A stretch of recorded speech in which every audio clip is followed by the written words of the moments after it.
அண்மை செய்தியை பார்த்து வருகிறோம். கடலூரில் ரோட் ஷோ நடத்துவதற்கு அனுமதி கோரப்படவில்லை என கடலூர் காவல்துறை விளக்கம் அளித்திருக்கிறது. தாவேக தலைவர் விஜயின் ரோட் ஷோவிற்கு அனுமதி கோரப்பட்டிருந்ததாக நிலையில் பொய் என காவல்துறை தரப்பில் விளக்கம் அளிக்கப்பட்டிருக்கிறது. விவரங்களுடன் செய்தியாளர் பிரேம் இணைந்திருக்கிறார். விவரங்களை பதிவு செய்யலாம்.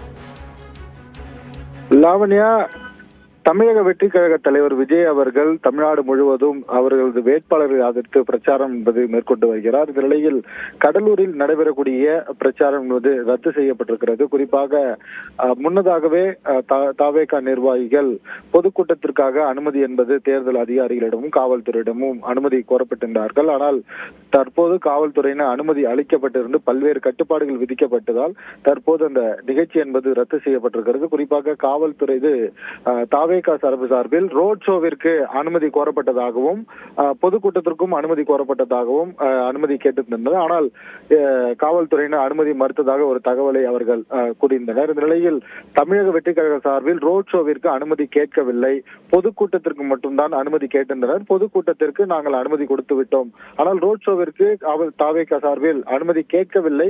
திடீரென ரோட் ஷோவுக்காக நாங்கள் அனுமதி கேட்கிறோம் என்றால் அனுமதி கொடுக்க முடியாது என்றது மட்டுமே தான் கூறியுள்ளோம் என்பது காவல்துறையின் விளக்கமாக இருக்கிறது.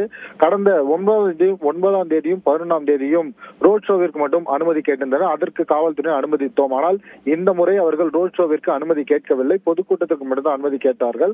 ஆனால் பொதுக்கூட்டத்திற்கு பொதுமக்களின் பாதுகாப்பு நலனை கருத்தில் கொண்டு பல்வேறு கட்டுப்பாடுகள் விதித்தோம் தவிர வேற எந்த அனுமதியும் நாங்கள் கொடுக்கவில்லை. ஆனால் அனுமதித்தும் அவர்கள் நிகழ்ச்சியை ரத்து செய்யப்பட்டுள்ளது குறிப்பிடத்தக்கது.